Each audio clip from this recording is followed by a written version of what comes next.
আসসালামু আলাইকুম। বাটন ফোনের অনেক সমস্যার সমাধান হয়ে যায় ফ্যাক্টরি রিসেট অথবা রিসেট ফ্যাক্টরি দিয়ে।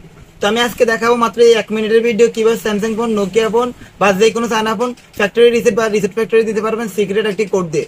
সবগুলো কোড আমি দেখিয়ে দেবো, মুখস্থ করে রাখুন, আপনার শেয়ার দিয়ে রাখুন, সারা জীবন কাজে লাগবে। দুনিয়ার যে কোনো বাটন ফোনগুলা রিসেট ফ্যাক্টরি দিবেন যদি পিন কোড না পরিবর্তন করা থাকে।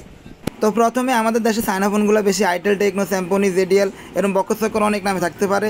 তো এই ফোনগুলোতে 60টা কোড মুখস্থ করে রাখবেন, 60টা কোডের একটা কোড হবে। তো একে ট্রাই করবেন। সেটিংসের অপশনে গিয়ে একবারে নিচে যাওয়ার পরে দেখবেন ফ্যাক্টরি রিসেট অপশন রয়েছে।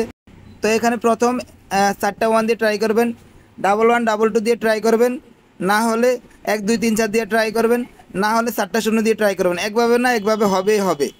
তো দেখতে পাচ্ছেন এখানে 4টা 0 দিয়ে ইউজ করার পর হয়ে গেছে। তো এইভাবে অন্য ফোনগুলো করে নিতে পারবেন।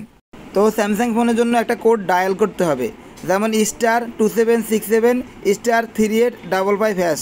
ডায়াল করে 1 মিনিট ওয়েট করবেন, অটোমেটিক রেস্টোর ফ্যাক্টরি নিয়ে নেবে। তো এরপরে আমরা আসা যাক নোকিয়া ফোনে। তো নোকিয়া ফোন দুইভাবে ফ্যাক্টরি রিসেট করা যায়। যেমন একভাবে হচ্ছে সেটিংসে গিয়ে একেবারে নিচে যাওয়ার পর ফ্যাক্টরি রিসেট পাবেন।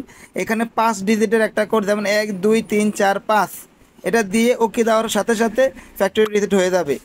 তো এছাড়া আরেকটা কোড, যেমন *7780# ডায়াল করেও ফ্যাক্টরি রিসেট দিতে পারবেন। এখানেও ইউজ করতে হবে 1 2 3 4 5, এই কোড দিয়ে ওকে দেবেন, ফ্যাক্টরি রিসেট হয়ে যাবে।